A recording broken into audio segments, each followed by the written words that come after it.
Bismillahirrahmanirrahim. Assalamualaikum warahmatullahi wabarakatuh. Perkenalkan, nama saya Siti Rahmawati, NPM 1901010070, kelas F, dengan prodi Pendidikan Agama Islam, mata kuliah Al-Quran dan Hadis dan pembelajarannya, dengan nomor urut N061. Saya di sini akan menjawab soal-soal dari pertanyaan ujian tengah semester. Yang pertama, bagaimana konsep Merdeka Belajar dan Pendidikan 4.0? Jadi jawabannya yakni konsep Merdeka Belajar sangatlah berbeda dengan kurikulum yang pernah ada dan digunakan oleh pendidikan formal di Indonesia. Konsep pendidikan baru ini sangat memperhitungkan kemampuan dan keunikan kognitif individu para siswa. Berikut garis besar konsepnya. Yang pertama, asesmen kompetensi minimum. Perbedaan konsep pendidikan baru ini dengan kurikulum yang digunakan sebelumnya adalah siswa diharapkan mampu menunjukkan kemampuan minimum dalam hal literasi dan numerik. Fokusnya bukanlah sebanyak apa siswa mampu mendapatkan nilai melalui penugasan dari guru, tetapi bagaimana siswa mampu berpikir secara kritis menggunakan kemampuan kognitifnya. Yang kedua, survei karakter.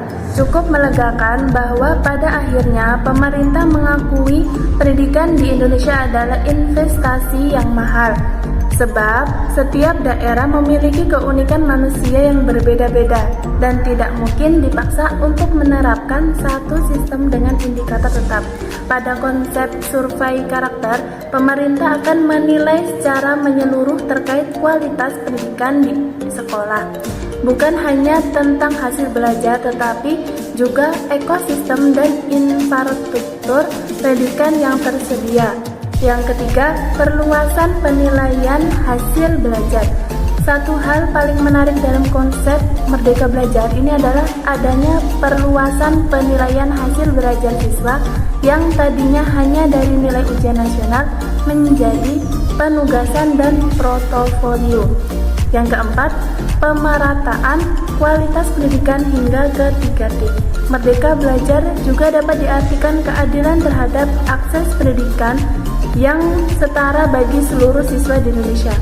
Oleh karena itu, pemerintah membuat kebijakan afirmasi dan pemberian kuota khusus bagi siswa yang tinggal di daerah 3D.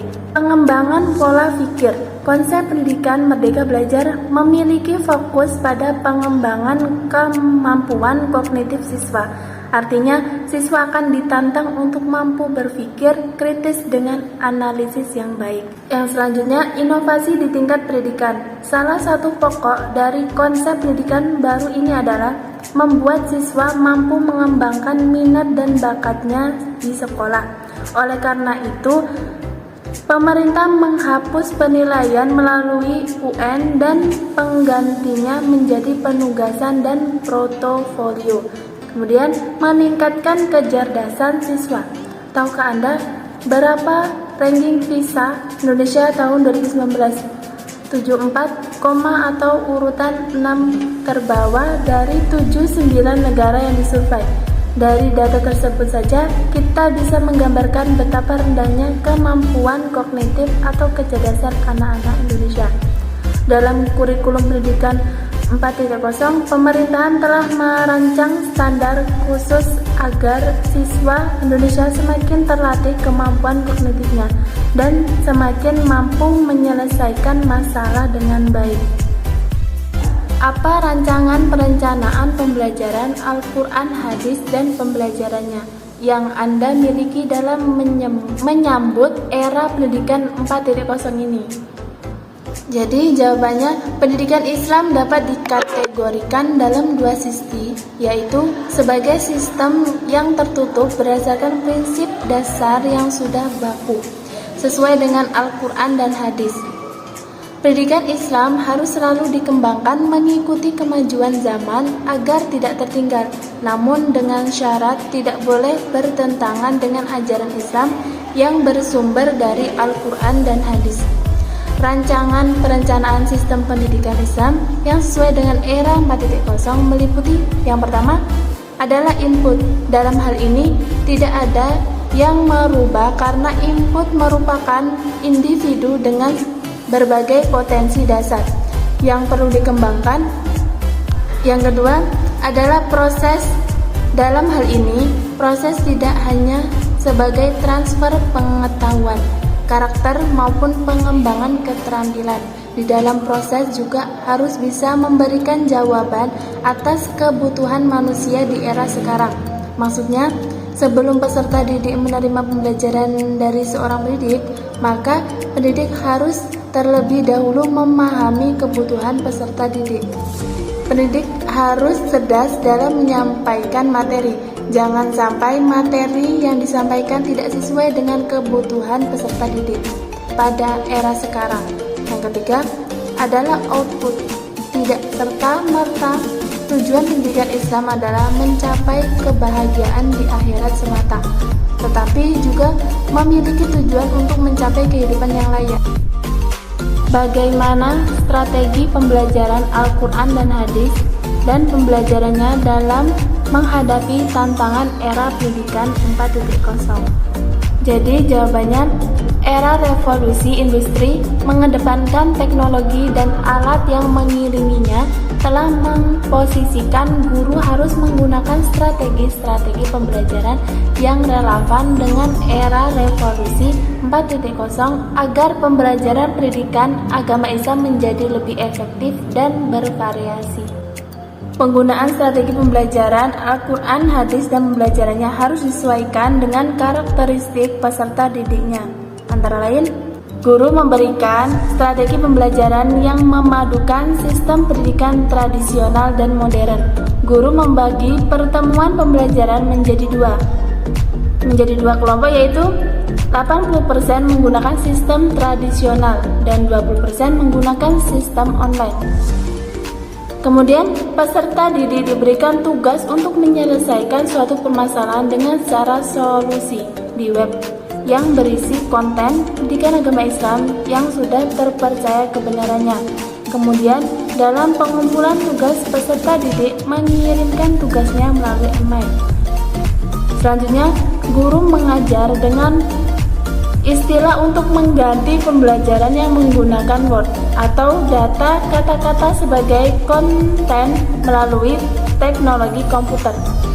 Kemudian guru menggunakan strategi pembelajaran adalah salah satu jenis pembelajaran yang bisa digunakan dalam komputer.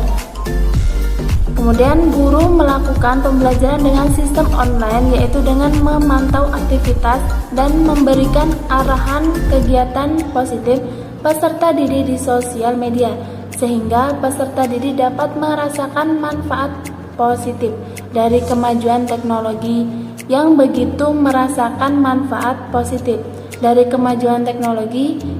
pesat dan dapat mengurangi pengaruh negatif dari canggihnya teknologi tersebut melalui langkah identifikasi berbagai tantangan dan strategi pembelajaran Al-Quran, Hadis, dan pembelajaran di era revolusi industri 4.0. Diharapkan akan terpenuhi tujuan pembelajaran Al-Quran, Hadis, dan pembelajarannya dalam rangka mempersiapkan diri manusia sebagai pengemban tugasnya. Jadi jawabannya, media pembelajaran memiliki 3 peran, yaitu peran sebagai penarik perhatian, yang kedua peran komunikasi, dan peran ingatan atau penyimpanan. Media pembelajaran merupakan wahana penyaluran atau wadah pesan pembelajaran. Media pembelajaran mempunyai peranan yang sangat penting dalam proses belajar mengajar. Media yang cocok untuk pembelajarannya yakni media pembelajaran audio. Media pembelajaran audio adalah media yang hanya dapat didengar berupa suara dengan berbagai alat penyampaian suara baik dari manusia maupun imam manusia. Pembelajaran visual. Media pembelajaran visual seperangkat alat penyalur pesan dalam pembelajaran yang dapat ditangkap melalui indera penglihatan tanpa adanya suara dari alat tersebut. Contoh media pembelajaran audiovisual Al-Quran dan Hadis.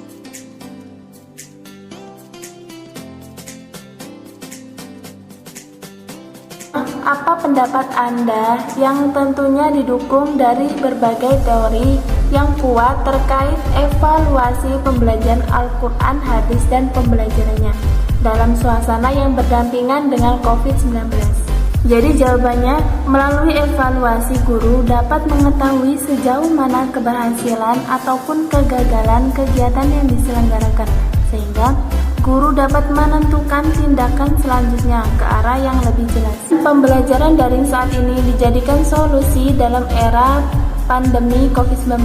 Maka dari itu, pembelajaran secara online adalah solusinya yang dapat mempermudah guru dan peserta didik untuk saling berkomunikasi dalam proses pembelajaran. Interaksi ruang lingkup dalam pembelajaran jarak jauh antara lain, dalam kegiatan pembelajaran tidak terbatas antara jarak, waktu, dan tempat. Kemudian guru dan peserta didik dapat mengikuti perkembangan teknologi saat ini. Kemudian dapat memanfaatkan internet sebagai sumber belajar karena sumber belajar tidak terbatas dari guru dan buku saja. Pembelajaran daring membutuhkan alat berupa smartphone atau komputer yang terkoneksi dengan internet. Namun, ada kalanya kebutuhan minimal dari perangkat yang belum terpenuhi, baik dari guru maupun dari peserta didik. Hal ini akan berdampak pada keberlangsungan proses pembelajaran.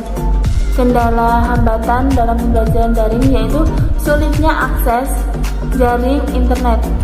Yang kedua, sulit dalam teknis penggunaan media daring sosial seperti handphone.